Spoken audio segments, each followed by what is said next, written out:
दूर से देखने पर यह समंदर में खड़ी कोई बैटल शिप लगती है, पर असल में ये एक छोटी सी सिटी है जो आज पूरी तरह से खंडर हो चुकी है। किसी वक्त में इस छोटे से आइलैंड पर 5,000 से ज्यादा लोग रहते थे और ये न सिर्फ जापान की बल्कि दुनिया की सबसे घनी आबादी वाली सिटी कहलाती थी। यहाँ अपार्टमेंट्स थे जिनका कंक्रीट अब गलसड़ चुका है। इनमें लोगों का सामान आज तक मौजूद है। ऐसा मालूम होता है कि शायद यहाँ रहने वाले सब कुछ ऐसे ही छोड़कर यहाँ से भागे हैं। यहाँ स्कूल्स थे जहाँ कभी बच्चों की आवाजें गूंजती थीं, hospitals, town hall, swimming pools, shops और सिनेमा समेत यहाँ वो तमाम फैसिलिटीज थी जो किसी शहर में होनी चाहिए। पर आज ये पूरा आइलैंड, पूरा शहर किसी वीरान गोस्ट टाउन की शक्ल पेश करता है। लेकिन आखिर क्यों यहाँ रहने वाले हजारों लोगों में से आज एक भी यहाँ नहीं रहता? यहाँ ऐसा क्या हुआ था कि जापान ने 35 सालों तक टूरिस्ट को इस आइलैंड पर जाने से रोके रखा? जेड टीवी की वीडियोस में एक बार फिर से नमस्ते। इस आइलैंड को हशीमा कहा जाता है, जो जापान के शहर नागासाकी से 15 किलोमीटर दूर साउथ चाइना सी में मौजूद है।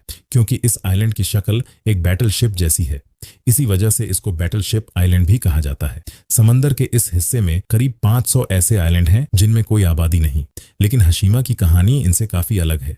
देखा जाए तो दूसरे आइलैंड्स काफी हरे भरे हैं, लेकिन हशीमा आइलैंड समंदर से उभरा हुआ एक बहुत बड़ा पत्थर है जहां पर प्लांटेशन न होने के बराबर है। हशीमा आइलैंड ने अपने वक्त में जापान की इकोनॉमी को बूस्ट करने में बहुत बड़ा रोल प्ले किया था और इसकी सबसे खास बात थी कोल माइनिंग। पिछले 150 सालों की हिस्ट्री में इस आइलैंड के करीब समंदर के बॉटम से 1,65,00,000 टन कोयला निकाला गया था। इतना ज्यादा कोयला आज पूरे इंडिया को 1 महीने तक और पाकिस्तान को 10 महीने तक इलेक्ट्रिसिटी प्रोड्यूस करके दे सकता है। 1800 के दशक में हशीमा से थोड़ा ही दूर टाकाशिमा आइलैंड पर रहने वाले लोगों को जमीन पर बिखरा हुआ कोयला मिला था। पहले तो उनको इसकी खासियत पता नहीं थी, लेकिन फिर कोहिता नाम के एक आदमी को एक्सीडेंटली इसकी हीटिंग प्रॉपर्टीज का पता चल गया। उस दिन के बाद से टाकाशिमा आइलैंड के लोगों ने जमीन पर बिखरे हुए कोयले को इकट्ठा करना शुरू कर दिया, जिससे वो अपने घरों को गर्म रखते थे। देखते ही देखते 1850 में नागासाकी एक इंटरनेशनल शिपिंग पोर्ट बन चुका था। अमेरिका और चाइना के दरमियान ये एक स्टॉप ओवर पोर्ट था जहां पर इंटरनेशनल कार्गो सेलिंग शिप्स रुकती थी। वेस्टर्न कंट्रीज यानी ग्रेट ब्रिटेन और यूएसए अपनी सेलिंग शिप्स को स्टीम इंजन से रिप्लेस कर रहे थे, जिनको चलाने के लिए एक ही चीज की जरूरत थी और वो था कोयला। जब वो शिप्स नागासाकी पोर्ट पर आकर रुकनी थी तो उनको रिफ्यूलिंग के लिए कोयले की जरूरत पड़ती थी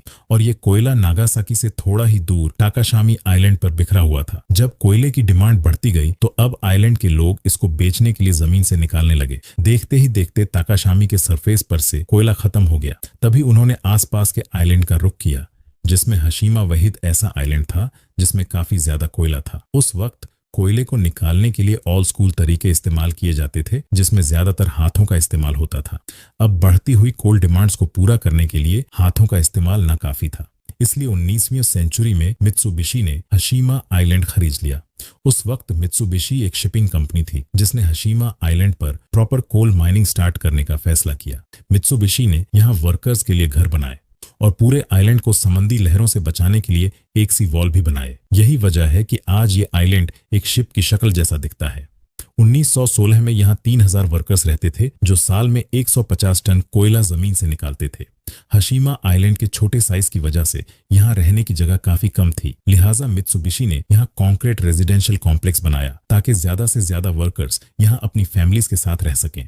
यह उस वक्त जापान की सबसे बड़ी कॉन्क्रीट बिल्डिंग हुआ करती थी, लेकिन यह फिर भी वर्कर्स के रहने के लिए काफी छोटी थी। उसके बाद हशीमा आइलैंड पर वर्कर्स की तादाद बढ़ती गई और मित्सुबिशी यहाँ नए कॉम्प्लेक्स भी बनाता चला गया। इसके साथ साथ वर्कर्स के बच्चों के स्कूल्स और एंटरटेनमेंट सेंटर्स भी बनाए गए। 1941 में हशीमा आइलैंड पे कोयले की प्रोडक्शन सालाना 4,10,000 टन तक जा पहुंची, जो कि दिन ब दिन बढ़ती जा रही थी। 1959 में आइलैंड की टोटल पॉपुलेशन 5,200 थी।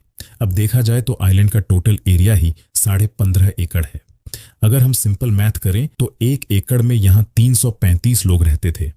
इतनी घनी आबादी आज तक दुनिया के किसी भी मुल्क में नहीं पाई गई।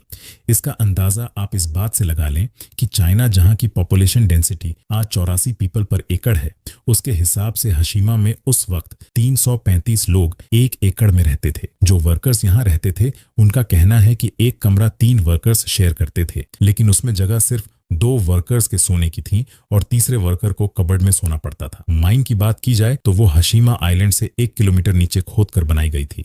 जहां टेम्परेचर 35 डिग्री सेल्सियस और ह्यूमिडिटी 95% होती थी। इन हार्श कंडीशंस में वर्कर्स का काम करना किसी भी सूरत खतरे से खाली नहीं था। हशीमा आइलैंड की कोल माइन पर काम करने के दौरान कई वर्कर्स की जान भी जा चुकी है। यहाँ तक कि वर्ल्ड वॉर 2 के दौरान और उससे पहले चाइनीज और कोरियन कैदियों से फोर्सफुली माइन पर काम करवाया जाता था, जिसके लिए पूरी दुनिया आज तक जापान को क्रिटिसाइज करती है।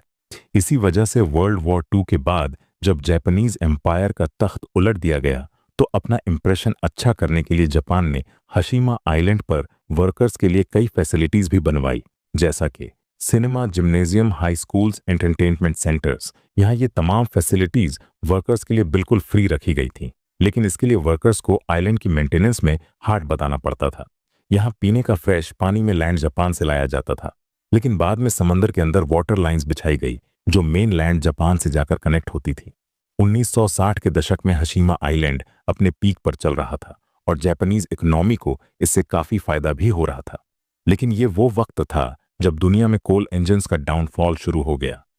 कोयले को माहौल के लिए नुकसानदेह करार दे दिया गया और ऑयल ने कोयले को रिप्लेस करना शुरू कर दिया। इसके चलते अब इंटरनेशनल मार्केट में भी कोल की डिमांड कम होने लगी और आहिस्ता आहिस्ता कोल माइंस बंद होना शुरू हो गई। हशीमा आइलैंड पर माइनिंग वैसे ही काफी मुश्किल थी, क्योंकि एक तो ये मेनलैंड से कटा हुआ था और दूसरा साउथ चाइना सी में सुनामी और समुद्री तूफान अक्सर आते रहते थे। मित्सुबिशी ने आइलैंड के गेट प्रोटेक्शन वॉल तो बना रखी थी, लेकिन इन तूफानों की वजह से अक्सर ये वॉल टूट जाती थी, जिसकी वजह से इसकी रिपेयरिंग पर भी एक्स्ट्रा खर्चा आता था। इन सब डिफिकल्टीज की वजह से अब हशीमा कोल माइन प्रॉफिटेबल नहीं रही थी।